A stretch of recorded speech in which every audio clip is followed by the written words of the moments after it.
Good morning to all the students. So students, today we will discuss our topic concentration of solution. And before study this concept concentration of solution, firstly you know about the term what is solution. So solution is a homogeneous mixture.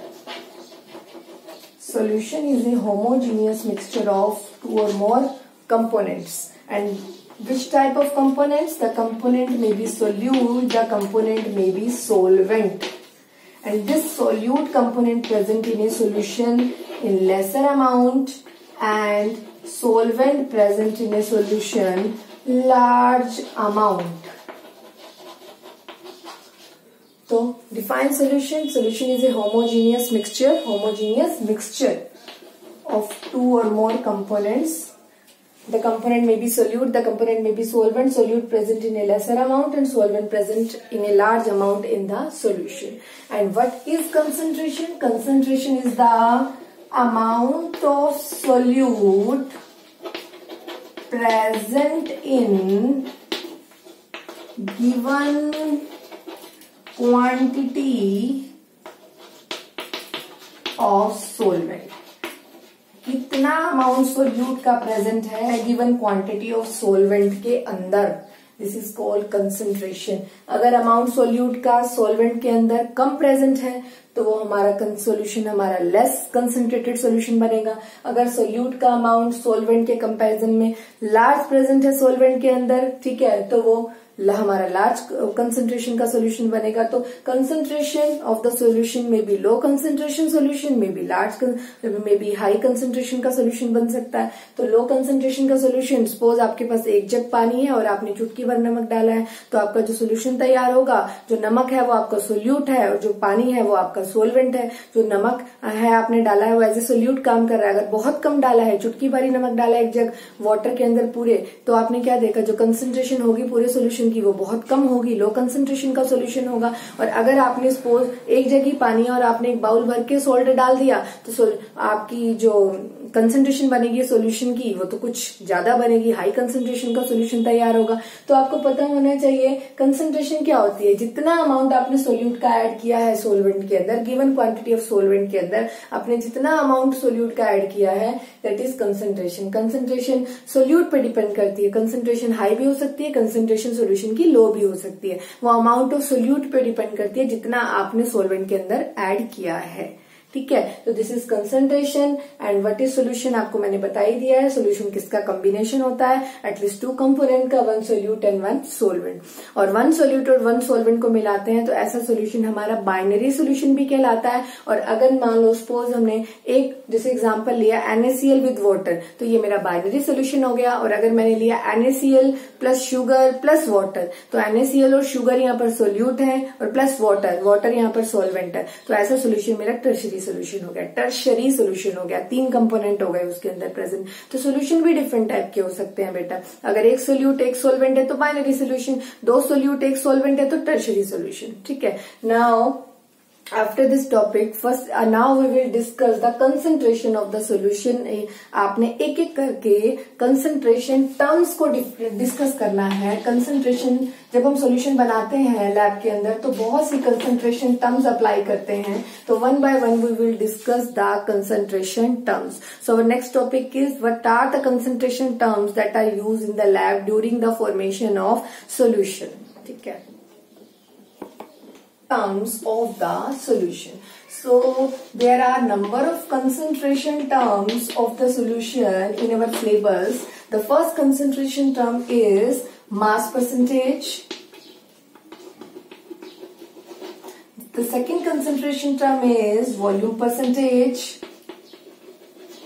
Third concentration term is ppm, ठीक है, which is called parts per million. Fourth concentration term is molarity. Fifth concentration term is molality. Sixth concentration term is mole fraction. And seventh concentration term is normality. So these are the concentration terms जो हमें discuss करनी है। तो आपको पता चल चुका है सॉल्यूशन क्या होता है, एक होमोजीनियस मिक्सचर होता है सोल्यूट और सॉल्वेंट का, ठीक है। और व्हाट इज कंसंट्रेशन, जितना अमाउंट सोल्यूट का गिवन अमाउंट ऑफ सॉल्वेंट में ऐड किया जाता है, कम ऐड किया जाता है सोल्यूट तो कंसंट्रेशन कम तैयार होती है सोल्यूशन की, ज्यादा अमाउंट सोल्यूट का ऐड किया जाता है सॉल्वेंट के अंदर तो ज्यादा कंसंट्रेशन वाला हमारा सोल्यूशन तैयार हो जाता है। तो concentration depend upon the amount of solute. So इसी बेसिस पे, कंसंट्रेशन बेसिस पे हमने कुछ कंसंट्रेशन टर्म्स पढ़नी है, किसकी, सोल्यूशन की। तो हमारे एक एक करके हम कंसंट्रेशन टर्म्स रीड करेंगे। तो first concentration term is mass percentage, second is volume percentage, third is ppm parts per million, fourth is molarity, fifth is molality, sixth is mole fraction, and last one, seventh is normality. These are the concentration terms of the solution. So one by one we will discuss these concentration terms. The first concentration term is mass percentage. या ऐसे लिखिए या आप simple लिख सकते हैं mass percentage. क्या होता है बेटा mass percentage? पहले तो आपको ये क्लियर हो, सपोज मेरे पास जो सॉल्यूशन है उसके अंदर मैं दो कंपोनेंट लेके चल रही हूँ, एक सोल्यूट एक सॉल्वेंट, ठीक है। तो सोल्यूट ए को मान लिया मैंने, सॉल्वेंट सपोज मैंने बी को मान लिया है, ठीक है। तो आपको मास परसेंटेज कैसे निकालनी है, तो मास परसेंटेज ऑफ ए, सपोज आपको ए की सोल्यूट की मास परसेंटेज कैलकुलेट करनी है। तो मास परसेंटेज क्या होती है, मास ऑफ वन कंपोनेंट, सॉल्यूशन के अंदर दो कंपोनेंट ले रही हूं मैं, ए और बी, एक सोल्यूट और एक सॉल्वेंट, ठीक है। तो मास परसेंटेज आपको ए की निकालनी है, तो उसका mass of A component divide by total mass of the solution into 100, ठीक है। तो आपके पास सपोज आपके पास 10% NaCl सॉल्यूशन गिवन है, इसका मीनिंग क्या होता है, और इसका आपने मास परसेंटेज निकालना है सपोज NaCl का। तो आप कैसे कैलकुलेट करेंगे, सपोज आपके पास है 10% NaCl सॉल्यूशन, तो आप कैसे कैलकुलेट करेंगे बेटा, 10% का मीनिंग होता है NaCl, आप समझ गए, सोल्यूट सॉल्यूशन है तो डेफिनेटली सॉल्वेंट भी उसमें ऐड है, तो 10% का मतलब है 10 gram NaCl here and 90 gram water. तो हम अपने आप इसे कैलकुलेट कर सकते हैं इजिली। अगर हमें ए का निकालना है तो सपोज हमने जिसको भी ए लेट किया हुआ है, तो सपोज आपके पास एग्जाम में आता है कैलकुलेट द मास परसेंटेज किसकी, NaCl की निकालनी आती है। तो NaCl का मास आप ऊपर रखेंगे, डिवाइड बाय में टोटल मास मल्टीप्लाई 100। और अगर आपके पास मास परसेंटेज वाटर की निकालनी आ जाती है, तो वाटर का मास आप ऊपर रखेंगे, डिवाइड बाय में mass of total solution multiply 100। Generally chemistry के अंदर जो ए है, ए अब अपनी एनसीईआरटी बुक में भी आगे 12th क्लास में भी देखेंगे, जो ए है वो जनरली सॉल्वेंट को रिप्रेजेंट करता है, और जो बी है वो जनरली सिंबल सोल्यूट को रिप्रेजेंट करता है। तो आपको पता होना चाहिए मास परसेंटेज कैसे निकालते हैं। मास परसेंटेज क्या होती है, कितना ग्राम सोल्यूट हमारा प्रेजेंट है किसमें, टोटल पर, टोटल हमारा जो मिक्सचर है सोल्यूट और सॉल्वेंट का, उसका जो सम है उससे हम डिवाइड करेंगे, मल्टीप्लाई 100 करेंगे, तो हमारे पास मास परसेंटेज कैलकुलेट हो जाएगी। तो मास परसेंटेज हमारी एक component, amount of one component, mass of one component divide by total mass of the component into 100। In this way we calculate the mass percentage of components one by one. A का निकालना चाहते हैं तो ए का निकल जाएगा, मास component B का निकालना चाहते हैं तो बी का मास ऊपर रख दीजिए, डिवाइड बाय में टोटल मास मल्टीप्लाई 100, ठीक है। और ये बात अच्छे से समझ लीजिए, 10% ऑफ NaCl सोल्यूशन का मतलब क्या हुआ, 10% NaCl सोल्यूशन है, it means NaCl means solute, solution में सॉल्वेंट भी प्रेजेंट है, तो 10% मीन्स 10 ग्राम तो NaCl और 90 ग्राम, परसेंट ये रिप्रेजेंट कर रहा है 90 ग्राम उसमें वाटर प्रेजेंट है। Fine, so now we will take another term that is volume percentage। तो volume percentage किसको रिप्रेजेंट करता है, सेम वॉल्यूम परसेंटेज भी मास परसेंटेज की तरह ही। तो वॉल्यूम परसेंटेज ऑफ ए, अगर ए का निकालना है तो एक का वॉल्यूम, एक कंपोनेंट का वॉल्यूम सोल्यूशन के डिवाइड में total component of the solution multiply 100। इस तरह से हम वॉल्यूम परसेंटेज भी कैलकुलेट कर सकते हैं सोल्यूशन की, ठीक है। तो वॉल्यूम ऑफ कंपोनेंट ए यहाँ पर ए आपने किसको लेट कर रखा है, जनरली सॉल्वेंट को लेट करते हैं। तो जो भी आपको न्यूमेरिकल में गिवन हो, सपोज आपने NaCl ले रखा है विद वाटर के साथ, या कोई भी कंपोनेंट आपका प्रेजेंट है, तो आपने क्या करना है, वॉल्यूम ऑफ कंपोनेंट ए निकालना है, जिसका भी निकालना है उसे ऊपर रखिए, डिवाइड बाय में total volume of the solution multiply 100। तो आप इस तरह से वॉल्यूम परसेंटेज भी कैलकुलेट कर सकते हैं। ठीक है, तो volume of one component present in total volume of the solution into में 100. In this way we calculate the volume percentage of the solution. Fine. So now next is ppm. Full form अभी मैंने आपको बताई है, parts per million. So what is ppm? Parts per million. तो ppm कैसे निकालते हैं? ppm mass of component, कोई भी एक कंपोनेंट ले लो सॉल्यूशन का, मास of component A, mass of component solution A, mass of component A divide by total mass of solution multiply 10 की पावर 6। परसेंटेज नहीं निकाल रहे हैं, मिलियन, पार्ट्स पर मिलियन, तो 10 की पावर 6। और यहाँ पर ये टर्म जनरली हमारी जो पोल्यूटेंट्स होते हैं, एटमॉस्फेरिक जो हमारा पोल्यूशन, एटमॉस्फेयर का जो पोल्यूशन है, उसके उस पोल्यूशन जो होता है वो पोल्यूशन किसके कारण होता है, पोल्यूटेंट के कारण। तो उन पोल्यूटेंट का अमाउंट, उनका जो एक्चुअली कितने पोल्यूटेंट हमारे एटमॉस्फेयर में प्रेजेंट है उसको कैलकुलेट करने के लिए टर्म जनरली यूज की जाती है। सपोज अगर मैं बात करूं एटमॉस्फेयर के अंदर SO2 हमारा प्रेजेंट है एज ए पोल्यूटेंट, तो अमाउंट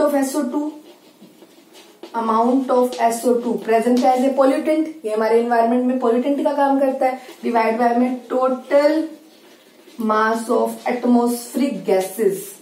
एनवायरमेंट में इतनी सारी एटमॉस्फेरिक गैसेस हैं, लेकिन SO2 उसमें पोल्यूटेंट का काम करता है, पोल्यूशन क्रिएट करता है, इंटू 10⁻⁶। तो in this way we calculate the ppm। तो ppm जो टर्म है, पार्ट्स पर मिलियन, ये बेसिकली हमारी एटमॉस्फेरिक जो पोल्यूशन है उसमें जो पोल्यूटेंट होते हैं उनको कैलकुलेट करने के लिए भी, कितने पोल्यूटेंट प्रेजेंट है उनको कैलकुलेट करने के लिए भी यूज की जाती है। This is the parts per million, it is a very small quantity term. So concentration of the, आपको पता चल गया, third is ppm which is called parts per million. तो ppm is the mass of component A, कोई भी component A, तो divide by में total mass of the solution into 10⁻⁶। This is parts per million. Fine. So next concentration term is molarity. Next है हमारी molarity. Molarity को represent किया जाता है कैपिटल M के साथ। तो मोलैरिटी क्या होती है बेटा?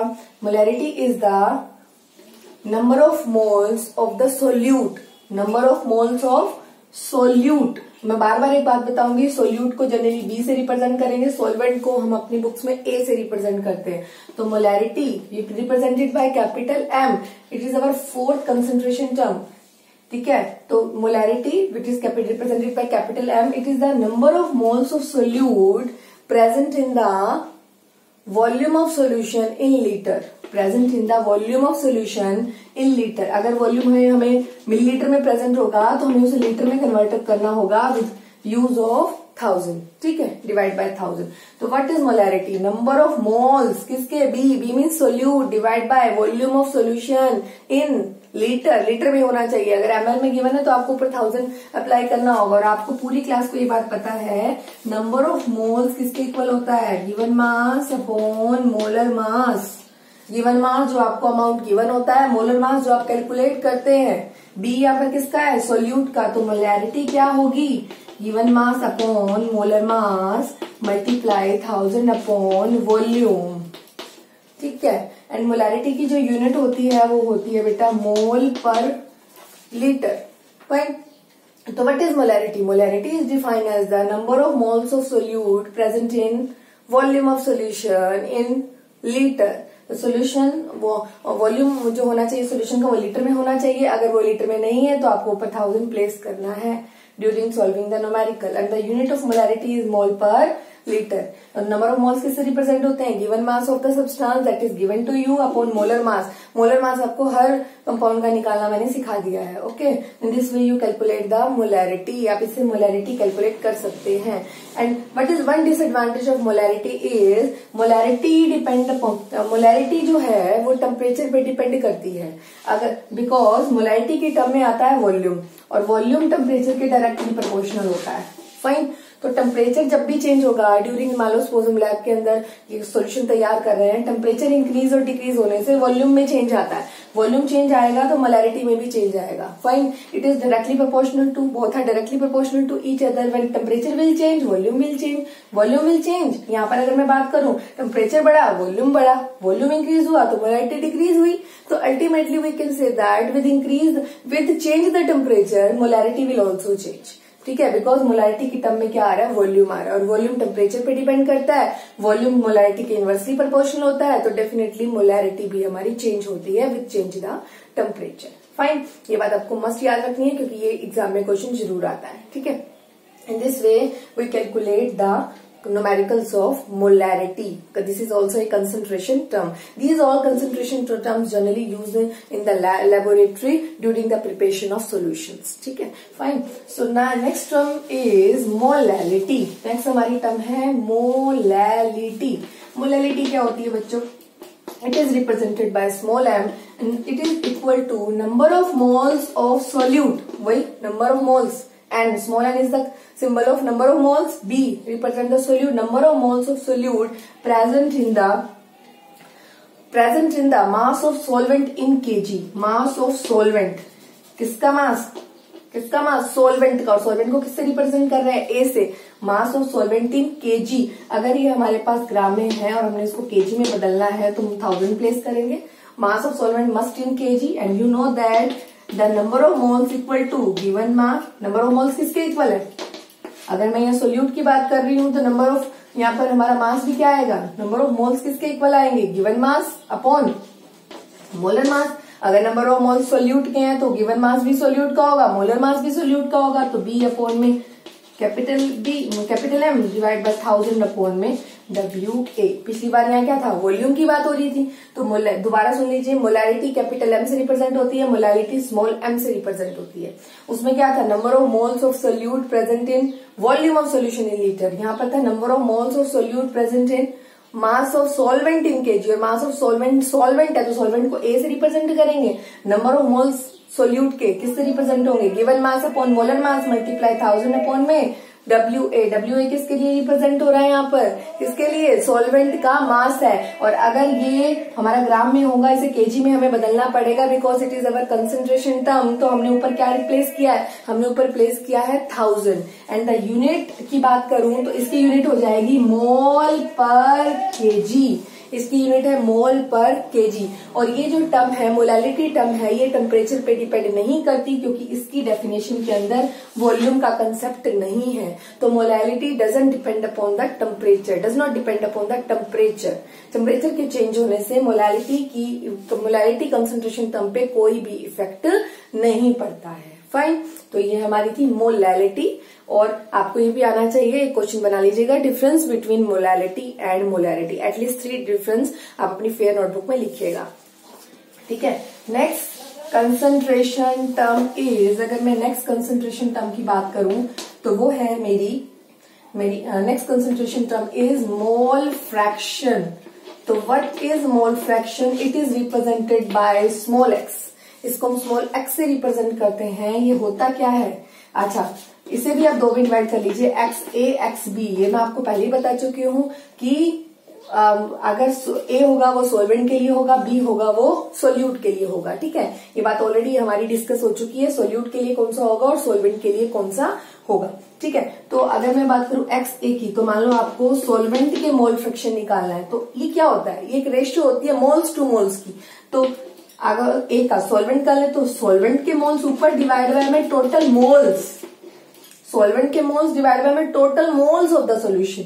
इस यहां भी ऐसे ही होगा, सोल्यूट के मोल्स डिवाइड बाय में total moles of the solution. ठीक है, in this way we calculate the molarity. हाँ, एक बात और, अगर सपोज आपने, और ये आपको मैंने ऑलरेडी क्लियर कर दिया, जो एक के मोल्स होते हैं वो किसके इक्वल होते हैं, गिवन मास अपॉन मोलर मास। और जैसे बी है, बी के भी मोल्स क्या होंगे, गिवन मास सोल्यूट के मोल, सोल्यूट का मास अपॉन में सोल्यूट का मोलर मास। पहले आप इन्हें कैलकुलेट, ये वैल्यूज अगर आपको गिवन होंगी तो आप इसे मोल्स को कैलकुलेट करेंगे, मोल्स की वैल्यूज को अब यहाँ पुट करेंगे, पुट करके आप एक्स निकालेंगे।